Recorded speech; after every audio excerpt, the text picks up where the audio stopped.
Mr. President, by the authority vested in me by the trustees of the California State Colleges, and upon the recommendation of the President and the faculty of San Diego State College, I have the honor to confer upon you, President John Fitzgerald Kennedy, the honorary degree Doctor of Laws, with all rights and privileges pertaining thereto.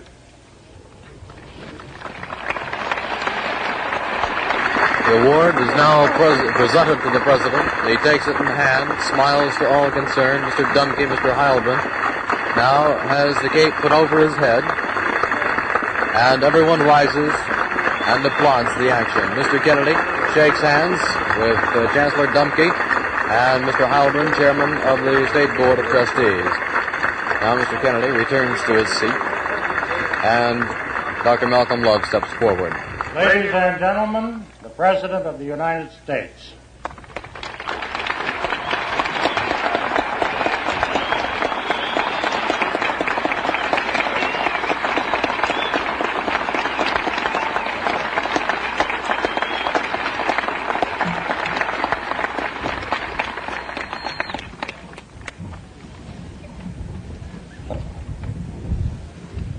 President Love, Governor Brown, Chairman Heilbrunn, Dr. Lowe, trustees, fellow graduates, ladies and gentlemen.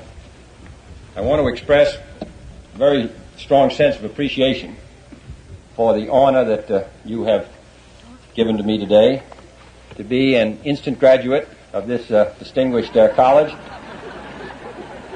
It is greatly appreciated, and I'm delighted to participate in what is a most important ceremony in the lives of us all.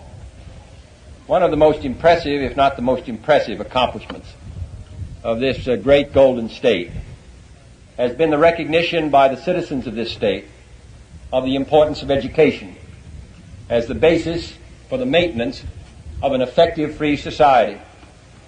This fact was recognized in our earliest beginnings at the Massachusetts Bay Colony. But I do not believe that any state in the Union has given more attention in recent years to educating its citizens at the highest level, at the doctoral level, graduate level, in the colleges, state colleges, the junior colleges, the high schools, the grade schools. You recognize that a free society places special burdens upon any free citizen. To govern is to choose, and the ability to make those choices, wise and responsible and prudent, requires the best of all of us. No country can possibly move ahead, no free society can possibly be sustained unless it has an educated citizenry whose qualities of mind and heart permit it to take part in the complicated and increasingly sophisticated decisions that pour not only upon the President and upon the Congress, but upon all the citizens who exercise the ultimate power. I'm sure that the graduates of this college recognize that the effort that the people of California, the governor, the legislature, the local communities, the faculty, that this concentrated effort of mind and scholarship to educate the young citizens of this state has not been done merely to give this school's graduates an economic advantage in the life struggle. Quite obviously, there is a higher purpose, and that is the hope that you will turn to the service of the state the scholarship, the education, the qualities which society has helped develop in you. That you will render on the community level, or on the state level, or on the national level, or the international level, a contribution to the maintenance of freedom and peace and the security of our country and those associated with it in a most critical time. In so doing, you will follow a great and honorable tradition which combined American scholarship and American leadership in political affairs. It is an extraordinary fact of history, I think unmatched since the days of early Greece, that this country should have produced during its founding days, in a population of a handful of millions, such an extraordinary range of scholars and creative thinkers who helped build this country. Jefferson, Franklin, Morris, Wilson, and all the rest. This is a great tradition which we must maintain in our times with increasing strength and increasing vigor. Those of you who are educated, those of us who recognize the responsibilities of an educated citizen, should now concern ourselves with whether we are providing an adequate education for all Americans, whether all Americans have an equal chance to develop their intellectual qualities, and whether we are preparing ourselves today for the educational challenges which are going to come before this decade is out. The first question, and the most important: does every American boy and girl have an opportunity to develop whatever talents they have? All of us do not have equal talents, but all of us should have an equal opportunity to develop those talents. Let me cite a few facts to show that they do not. In this fortunate state of California, the average current expenditure for a boy and girl in the public schools is $515. But in the state of Mississippi, it is $230. The average salary for classroom teachers in California is $7,000, while in Mississippi, it is $3,600. Nearly 3/4 of the young white population of the United States have graduated from high school, but only about 2/5 of our non-white population has done the same. In some states, almost 40% of the non-white population has completed less than 5 years of school, contrasted with 7% of the white population. In one American state, over 36% of the public school buildings are over 40 years age. In another, only 4% are that old. Such facts, and one could prolong the recital indefinitely, make it clear that American children today do not yet enjoy equal educational opportunities for two primary reasons. One is economic, and the other is racial. If our nation is to meet the goal of giving every American child a fair chance, because an uneducated American child makes an uneducated parent who produces, in many cases, another uneducated American child, we must move ahead swiftly in both areas.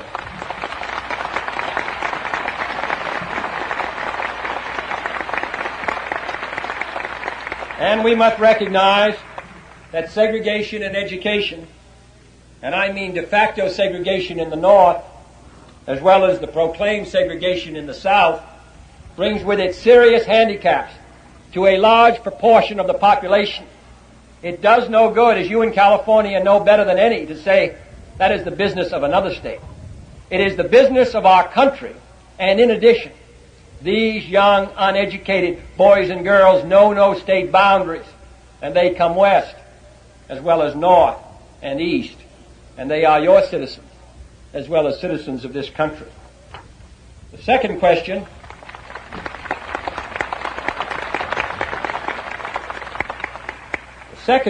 relates to the quality of our education.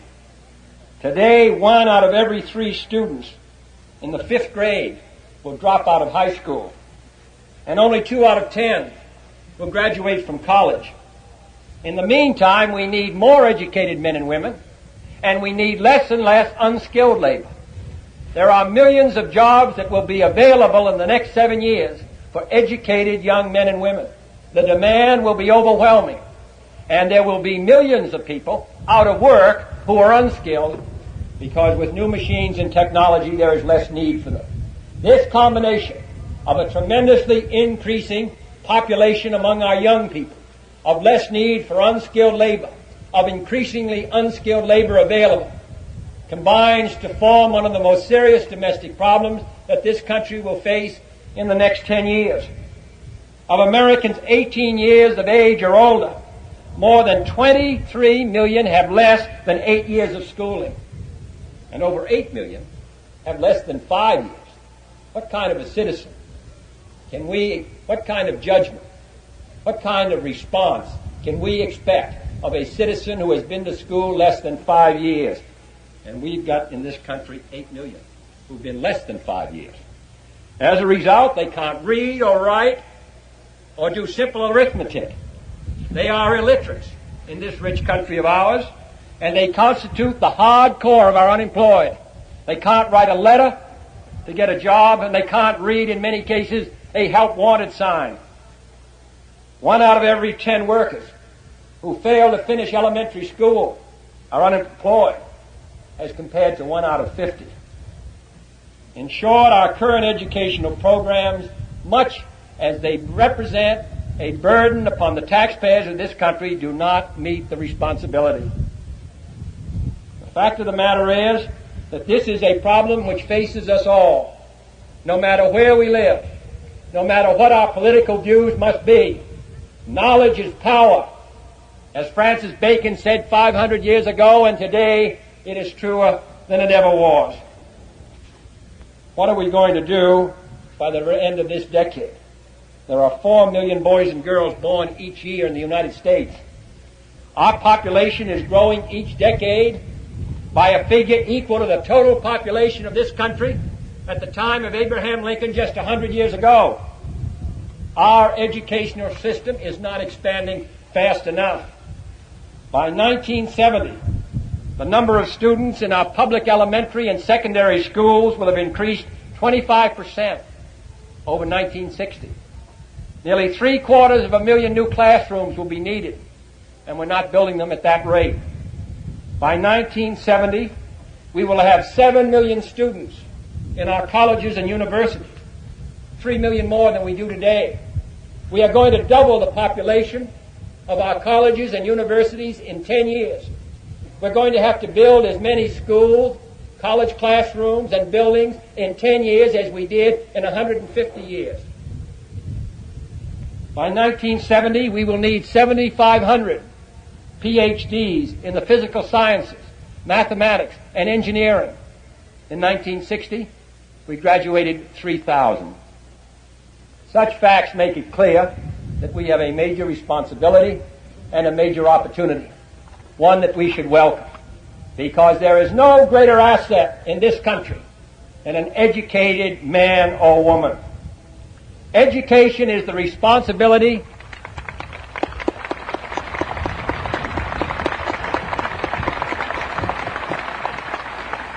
Education, quite rightly, is the responsibility of the state and the local community.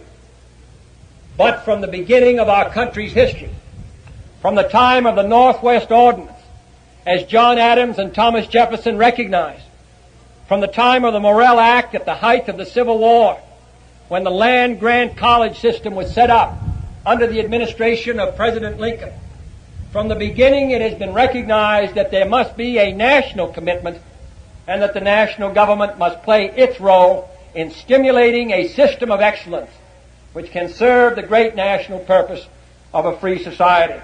And it is for that reason that we have sent to the Congress of the United States legislation to help meet the needs of higher education by assisting in the construction of college academic facilities and junior colleges and graduate centers and technical institutes, and by stepping up existing programs for student loans and graduate fellowships and other student assistance programs. We've got to improve, and we have so recommended, the quality of our teachers by expanding teacher training institutes, by improving teacher preparation programs, by broadening educational research, and by authorizing, and this is one of our greatest needs, increased training for teachers for the handicapped, the deaf, and those who can't speak, and those who are otherwise handicapped. And it's designed to strengthen public elementary and secondary education through grants to the states for better teachers' salaries, to relieve critical classroom shortages, to meet the special educational problems of depressed areas, and to continue and expand vocational education and counseling. And finally, we must make a massive attack upon illiteracy in the year 1963 in the United States by an expansion of university extension courses and by a major effort to improve our libraries in every community of our country. I recognize that this represents a difficult assignment for us all, but I don't think it's an assignment from which we should shrink. I believe that education comes at the top of the responsibilities of any government, at whatever level. It is essential to our survival as a nation in a dangerous and hazardous world, and it is essential to the maintenance of freedom at a time when freedom is under attack. I have traveled in the last 24 hours from Washington to Colorado to Texas to here, and on every street I see mothers standing with 2 or 3 or 4 children. They are going to pour into our schools and our colleges in the next 10 or 20 years.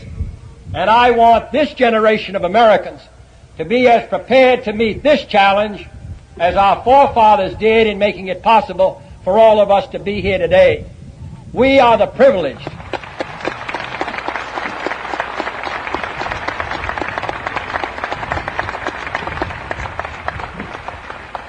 We are the privileged, and it should be the ambition of every citizen to express and expand that privilege so that all of our countrymen and women share it. Thank you. And there's the presidential address, greeted warmly by the 30,000 people here in Aztec Bowl by the President of the United States, John Fitzgerald Kennedy.